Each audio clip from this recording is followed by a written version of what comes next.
Que la paix soit sur vous, les Gaulois et les Gauloises, courageux résistants à la dictature sataniste, qui bientôt ne sera plus mondiale mais locale, puisque le grand monarque, alias le Mahdi, sera à la tête de la France. Petite mise au point sur le diable, par rapport à deux opinions que j'ai vu exprimer. La première idée serait que le diable habite en enfer. Il n'habite pas en enfer, il ne règne pas sur les enfers, il n'est pas le maître des enfers.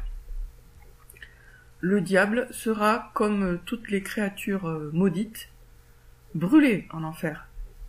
Donc le diable n'a aucun pouvoir sur l'enfer. L'enfer est gardé par des anges, l'enfer est une créature de Dieu, et l'enfer sera une punition pour le diable, tout comme pour ceux qui l'ont suivi.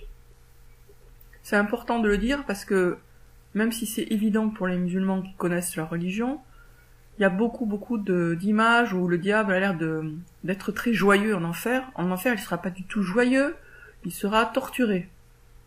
Et il n'y est pas actuellement. Il n'est pas en enfer actuellement. Certes, le diable veut nous entraîner en enfer, mais ça ne veut pas dire que lui, il va se sentir bien. C'est juste que misère aime compagnie, comme dit le proverbe. Il n'a pas envie de cramer tout seul en enfer. Donc, il veut beaucoup de monde pour brûler avec lui. Premier point. Deuxième point, quelqu'un dit « le diable nous éprouve ». Absolument pas, c'est Dieu qui nous éprouve. C'est Dieu qui nous fait passer un test. Éprouver, c'est faire passer des épreuves à quelqu'un dans une bonne intention. Le diable ne cherche pas à nous éprouver, parce qu'il ne nous veut aucun bien. Donc lui, il veut nous faire dévier. Le diable cherche à nous faire dévier. Tout ce qu'on peut qualifier d'épreuve vient de Dieu. C'est Dieu qui nous teste, c'est Dieu qui a créé l'univers, et c'est Dieu qui nous a mis dedans pour nous tester, et donc, effectivement, nous éprouver. Le test, parfois, est agréable, parfois désagréable, mais dans tous les cas, il vient de Dieu. On va regarder la définition de éprouver pour être sûr que ça ne peut pas s'appliquer au diable. Donc là, je suis sur le logiciel Antidote, qui est très bien, qui contient beaucoup de dictionnaires. Éprouver. Voilà, écoutez bien la définition. Vérifier la valeur, les qualités de expérimenter. Éprouver l'endurance d'un matériau, éprouver un mode de vie, éprouver la patience de quelqu'un.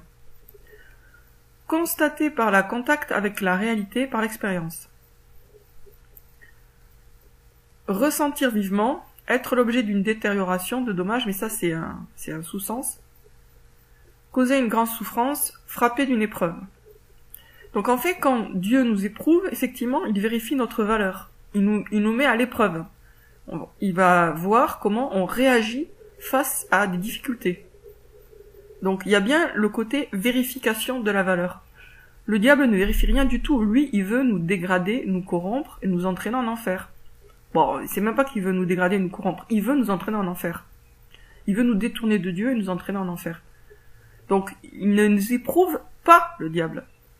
Et quand vous pensez que le diable vous éprouve, vous êtes déjà dans une perspective luciférienne et sataniste. Alors, je dis pas que vous êtes sataniste, hein, mais je veux dire, le fait de voir les choses comme ça vous rapproche des satanistes.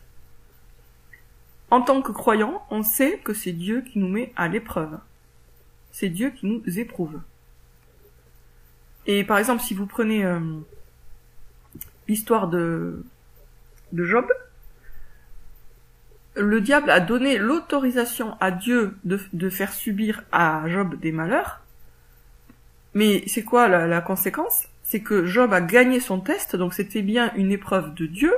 L'épreuve de Dieu, c'est qu'il a laissé le diable lui causer du tort. Et c'était une épreuve de sa foi. Mais l'épreuve, elle est faite par qui? Elle est organisée par qui? Par Dieu. Le diable n'en a été qu'un instrument, rien de plus. Et le but du diable, c'était quoi? De prouver que Job ne croyait en Dieu et n'était reconnaissant à Dieu que parce qu'il était heureux. Et donc il lui a dit, laisse-moi le rendre très malheureux et lui causer plein de soucis, plein de problèmes et plein de malheurs, et tu verras qu'il sera plus reconnaissant vis-à-vis de toi. Dieu a dit d'accord, vas-y, on va voir. Donc le diable a fait tous ses efforts pour que Job devienne ingrat vis-à-vis de Dieu. Il n'y a pas réussi. Job a gagné son test. Il a été patient, il a continué à proclamer la louange de Dieu, malgré tous les malheurs qui lui sont dégringolés sur la tête, alors qu'il n'en était absolument pas, il n'était coupable de rien. Tous les gens se sont détournés de lui en disant « Oh, toi, pour avoir autant de malheurs, c'est forcément que Dieu t'a maudit. » Voilà. C'était faux.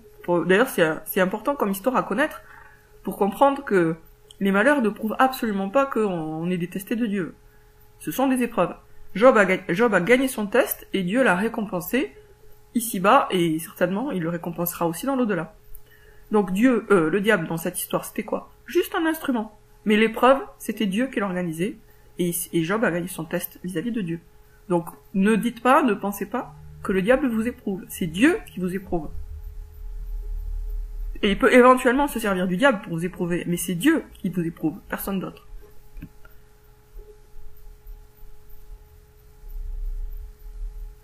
On vit dans un temps de grande confusion, et franchement, dans certains commentaires que je lis, je suis assez déconcertée par les points de vue amélioratifs que des gens qui sont quand même des croyants peuvent avoir sur le diable. Le diable est notre ennemi. Il ne veut que notre mal. Et les considérations un peu métaphysiques du genre « Oui, mais le diable, ce n'est pas un être... » Si c'est une créature, bien sûr que nous avons une part de mal en nous-mêmes, ça c'est sûr. Sinon, il ne pourrait pas nous tenter. Mais c'est bien une créature qui existe extérieure à nous. Dieu nous en a parlé très clairement et très explicitement, et dans le Coran, et dans les autres révélations divines. Donc, remettre ça en cause, c'est vraiment remettre la parole de Dieu en cause. Dieu dit la vérité. Y compris, bien sûr, la vérité sur le diable. Le diable, par contre, ment. Ténébrifère apporte les ténèbres. Ténébrifère nous ment. Ténébrifère veut nous plonger dans la nuit, et pas nous bâillonner si, il veut aussi nous bâillonner, d'ailleurs là il réussit. Il veut nous bâillonner et surtout nous aveugler pour pouvoir nous entraîner en enfer. Pour voir clair, on a besoin de lumière, et la lumière vient de Dieu. La lumière, c'est Dieu, d'une certaine manière. Dieu est la lumière des cieux et de la terre. C'est pour ça que le diable veut nous mettre un bandeau sur les yeux. C'est pour ça que Ténébrifère veut nous mettre un bandeau sur les yeux. Pour que nous ne voyions pas la vérité en face, et que donc nous nous laissions entraîner par lui jusqu'en enfer. L'image de Yahya Gouasmi sur sa miniature dans une vidéo, premier contact avec le diable qui tend sa main vers la main de l'homme. Cette main tendue, c'est pour nous entraîner en enfer. Et c'est pas la première fois, hein. Premier contact, mon œil. Pour pas dire autre chose. Pour pas dire mon cul. Premier contact, mon œil. Le diable, ça fait depuis Adam et Ève qu'il nous tend la main pour nous entraîner en enfer. Donc il faut pas la prendre la main. Il faut faire confiance à Dieu. Dieu est le créateur des cieux et de la terre, il dit toujours la vérité. Et lui, il veut que nous sachions. C'est de l'intox de croire que Dieu ne veut pas que nous sachions et que c'est le diable qui veut nous apporter la connaissance. Dieu nous apporte la connaissance, le diable nous apporte le mensonge. Dieu nous apporte la vérité, le diable nous apporte des fictions faites pour nous désorienter, nous faire perdre nos points de repère et nous rendre vulnérables à ces chuchotements diaboliques. Donc ne faisons pas confiance à notre ennemi principal, faisons confiance à notre Créateur tout-puissant. C'est lui qui nous jugera, c'est lui qui a le pouvoir sur la terre comme au ciel, et c'est lui qui nous éprouve. Sur ce, je vous dis à très bientôt les amis.